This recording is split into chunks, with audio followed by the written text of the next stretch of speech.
I'm gonna put the number on here, and if y'all want to go back and check out some of the old ones, you know what I'm saying. This is what leads up to this. That's a lot. You missed out on a lot. And these are older videos, so you know what I'm saying. If you go on my channel, you can go check them out. The first one is County Jail, 1991, and I'm gonna put a link in the end of this. Y'all can check that out. So it's county jail. I'm in South Bay. South Bay is the high power back in the day. This is where well, everybody in here was like in here for murders, armed robberies, kidnapping. A lot of people facing life. It was not a happy place. It was not a positive environment. Let's just leave it at that. It wasn't a positive environment. So during this time, my homeboy, my big homeboy, Big Vamp, he had came through, and he was, people that know Vamp, Vamp be out there smoking, he a crackhead, and he was doing bad, he was out there running the streets, tearing himself up. But he came, and we put him in the cell, that was the homie, that's the big homie.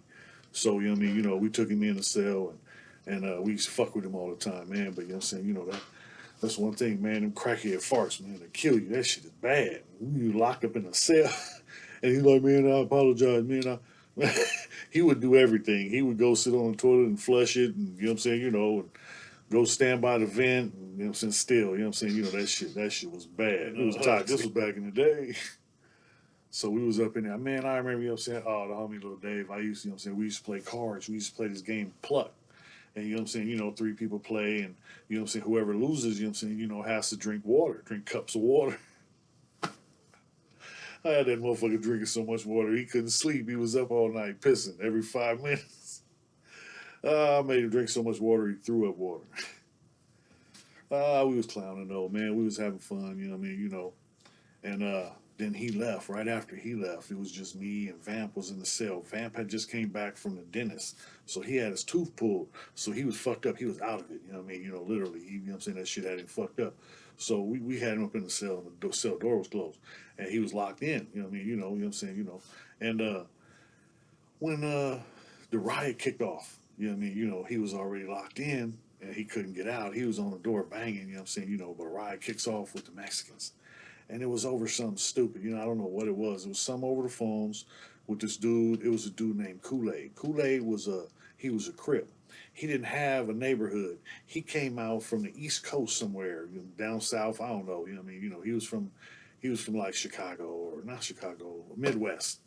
I don't know where the hell he was from. Kool-Aid was a weirdo. But Kool-Aid came out of here to California with the military, with the Navy, and he fell in love with the Crip lifestyle and fucked off his career, got kicked out of the Navy, got, was locked up, and also stupid shit, But this dude, he was a big old motherfucker, tall, like 6'5", And something happened, and the Mexicans, they was all over. When I looked up, because I'm charging in, and they knew, the Mexicans, they know when it's gonna go down, and they got people that go and they closed the door. There was the gambling shack door, and it was a couple homies in there, and they was up in there shooting dice. So a motherfucker, closed the door on them.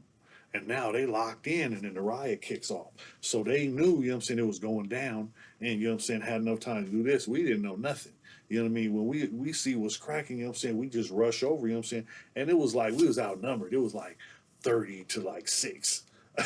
And so it's 5 blacks and me against, like 30 Mexicans, And I don't know, which one it was, but one of them stabbed me like, 6 times with a pencil. I got stabbed with a pencil. I had a pencil lead. They pulled a piece of the pencil out of my arm. It was stupid, but that's the way it was. So it's a riot. Police ain't coming up in there. Police ain't doing shit until y'all get tired.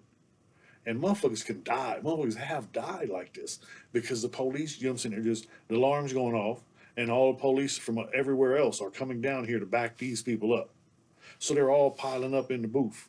And then, it's just going down. It's going down in there, whatever, I seen a trash can, plastic, Rubbermaid, big old, 50 gallon trash can just flying through the air.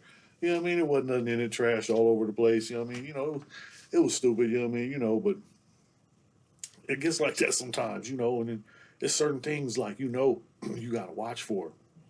That mop ringer, that mop ringer is a skull crusher.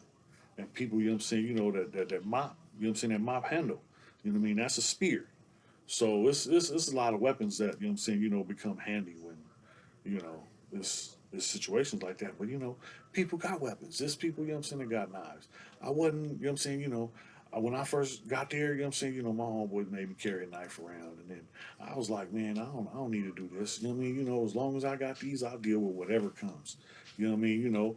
And so that was me. You know what I mean? That's the way I've always been. That's the way I, you know what I'm saying? That's the way I grew up. So, you know what I mean? What? You know what I mean? And that's the way it was. So that was 1991, county jail.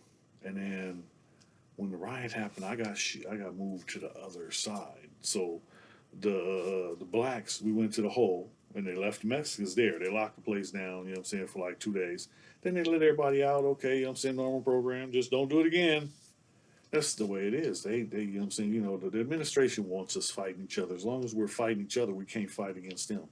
So it was par for course. That was you know what I'm saying, it had to happen every so often just to keep the administration satisfied. People think, you know what I'm saying, that we're up in here rioting and they tell you about it on the news. And I was literally there for one riot that I seen the news report on the Real World's news report, and they put a 10 on everything. They lie, make up stuff, and you know what I mean. They just make it sound really, really bad. And it's, you know what I mean. It's not all they make it out to be. They show you what they want you to see. Look how bad these people are. We're not that bad. We're up in here just living. You know what I'm saying. Most of us are, you know what I'm saying, in for some trumped up bull. You know what I mean. Just to keep slaves in the system. That's it. It's a slavery system because it said, what is it? The Constitution says the slavery has been abolished except for the convicted felon.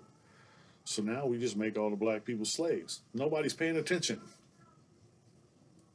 Hello, you know what I mean? Look at how many people are in prison right now, and look at the racial divide. Why? Oh, only black people commit crime. Only brown people commit. No, no.